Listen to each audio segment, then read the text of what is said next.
Okay, A19S also asked if what are some other bikes that I've had in the past. Actually, the VTR 250 is my first real motorbike. I had a scooter before that, a 50cc scooter, but so I'm sort of a late starter. I started late on bikes, and yeah, when did I start riding? What, like 2 years ago? So like 35. I started riding when I was 35. Most guys out there have been riding since they were in their early 20s or even teenagers, and in Japan they have this phrase called return rider. I guess you have something similar in your country as well, where basically a lot of guys will ride motorbikes when they're young, and then as they get busy or they start families or all that sort of stuff, their bike will sit in their shed for a long time, or they won't ride, or they'll sell their bike. But then they'll come back to riding maybe when in their 30s or 40s or whatnot. And in Japan they call them return riders. I'm not a return rider. I just started late, but I'm enjoying it thoroughly. And yeah, so I don't have any other bikes to kind of compare my VTR 250 with. So I'm pretty much a noob when it comes to riding a lot of different, I haven't experienced riding a bunch of different bikes. So I'm looking forward to trying them all out. A19S also asked, would I ever consider organizing like a group ride kind of thing? I've called a few friends together to ride, maybe 3 friends, 4 friends at a time. I would be interested. I would be open to organizing a ride, but it's not I don't think it would be my favorite thing to do. It's fun. It is fun to meet a lot of people and to do something kind of big on a larger scale from time to time. But for the most part, when I want to ride, I don't want to have to deal with like organizing like all the meetup times and where we're gonna go and the route and all that sort of stuff. I just want to ride, I just want to escape everything and just be out there by myself or with a few other people. And it's not like I'm antisocial. It's not like I don't want to. I really enjoy riding with other people, and when we do, I like syncing up the Bluetooth headsets and just chatting and getting to know somebody. That's great. I really enjoy that.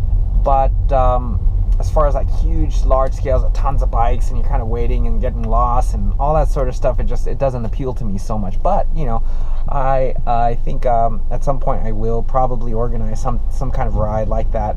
I don't know if it'll be huge, but we'll see. Okay, Infamous One, thank you for your comments and questions always.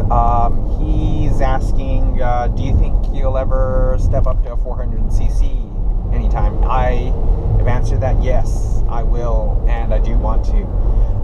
He also asks, do you have any plans on doing a road trip video? Absolutely. I want to do a road trip video. I want to do motorcycle camping, or kyamputsuring, as they call it here in Japan.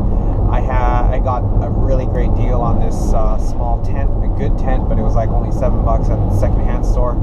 I think it was missing an extra 0 on the price tag, but anyways, and I've got a little camping stove now, and a set of pots and pans, and a few things I've gotten together. Hopefully this year I'll be able to do that. We'll see.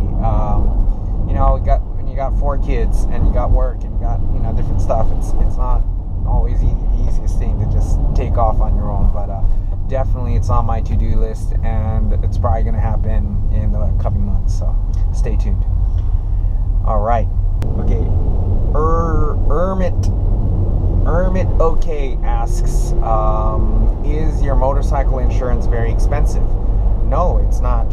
It's not very expensive at all. And does it matter? He's asking, does it matter on the size of the engine of your bike? Yes, maybe a little bit.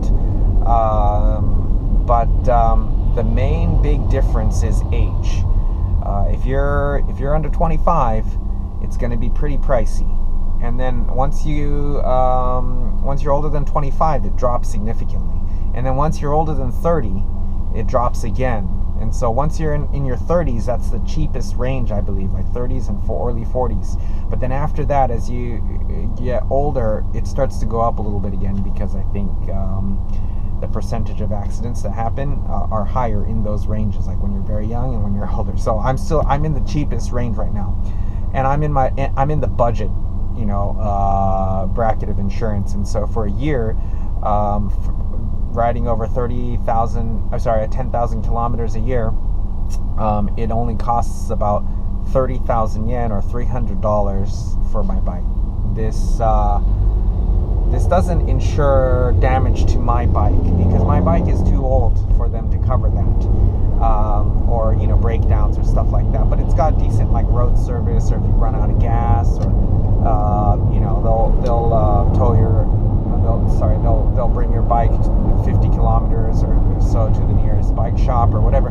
They've got different services attached, but it's sort of the economy package. But again, it varies greatly depending on your age. I think that's the biggest deciding factor. If I have time, I will list a few prices here. Yeah.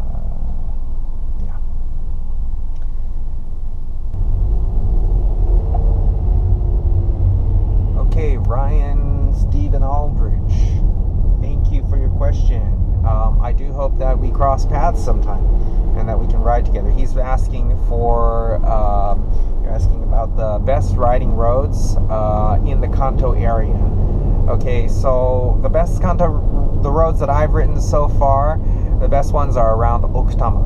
And if you see my crash video, those are the roads. There's also an earlier video, one of the first videos that I made of the Okutama roads. Those are really, really nice. They're smooth, wide sweeping turns, and very technical turns as well, up and around that whole area. Really good roads. So that's my first recommendation. And then the roads, I hope by the time this video goes up, I think I'll have just uploaded the video of the roads around Mount Fuji. You're not going to see all of them, but there are quite a few roads around there, around Yamanaka Lake and Ashinoko Lake, Hakone. That whole area had some really great views and some great roads. So Ashinoko skyline is also really nice. Paid $2, 260 yen or so to get on that. Some great views, great places to take photos of Mount Fuji, and also some technical stuff, and you get to see the water, you get to see some beautiful lakes around Mount Fuji. So check out those roads. Okay, Ryan also says in Canada it's common to have like a bike meetup, like at a cafe, and you'll see a bunch of motorcycles parked outside of a cafe, and it's a great place to meet up with people. Is there a place like that here in Japan, or do they do that? In Japan, I haven't seen a bunch of motorbikes parked outside of a cafe or a restaurant. Number one, because parking space outside of most cafes is very limited. If you go to like maybe a family restaurant, but when do you see a bunch of bikers piling into one little restaurant? It's not very common that you see that here in Japan. But what you will see is like the Michino Eki. These are like little rest areas with several shops and stalls by main roads in Japan. And if you look up Michino Eki, sometimes on the holidays you'll see a bunch of bikes. Like the day that we went up to Hakone, I think there were about 100 bikes out at this one Michino Eki. So there are certain kind of places like that bikers and riders will congregate, or it's a common place to stop. I think also one of the rest stops on the Tomei Expressway, an expressway leading out of Tokyo heading towards Nagoya area. There are often a lot of bikes there, and so if you want to meet other riders and stuff, that's a great place or a great way to bump into them. Okay, Tiamat PT. I don't know if that's proper pronunciation or what, but he asks, I read a lot and hear a lot that Japanese people don't really take a lot of vacation, and it's usually at most 3 days or so at once. Are you in the same boat? It is common that, yeah, a lot of regular Japanese people won't get very many vacation days. I am not in that boat, thankfully. I do get a good chunk in the spring and in the summer and in the winter, so not bad. I do get time, and time, I think, is more important to me now than ever. So and would I want to go to Portugal? I answered this, yes I would. I'd love to ride there. And here's the thing, I told you earlier that my dream is to ride around Japan, right, on motorbikes. Wouldn't it be cool if we created a community where we would help each other with lodging and with bikes wherever we went? Like if somebody were to come to Japan, I would try to help them get set up at an Airbnb or the best, place, or maybe even use a spare room in my house if for a night or so, and borrow or rent one of my bikes if I'm able to do that, or if you're in Kansai, rent Kansai Rider's bike and stay at his place or something like that. And if I were to go to Portugal or to the States, it would be so awesome if we had that kind of community where we helped each other out in that way. And so that's one of the hopes with this channel, is that not only is it documenting my journey riding around and learning about bikes and all that sort of stuff, but hopefully when it comes time to actually take one of these adventures, across the States or Canada or Portugal, Europe or Asia, wherever it might be, that I'll be able to meet up with some of you guys, and you guys will be able to help me out, and in some by helping me get a bike or a place to stay or something like that, and of course, vice versa. When you guys come to Japan, I'd be happy to show you around some of the cool places that only the locals or people who live there know about. So yeah, absolutely, definitely want to go to Portugal. Okay, Qui-Gon J9 asks, is it cheaper are highway tolls cheaper for motorcycles than they are for cars? A little bit, but not by a, well, somebody's just running across the road.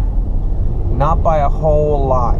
So it is still kind of expensive to, the tolls are a bit pricey. It's not outrageous, but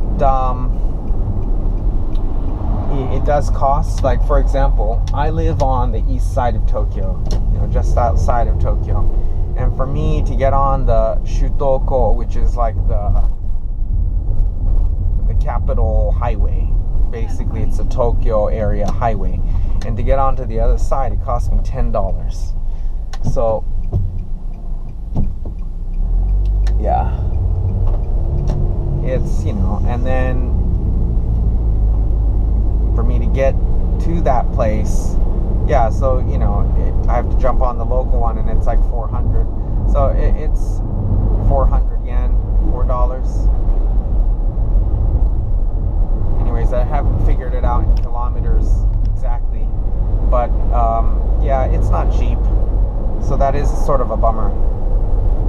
It makes it a little, less appealing to just jump on the highway and ride, because you're paying for it. But yeah, it's not bad, it's not that bad.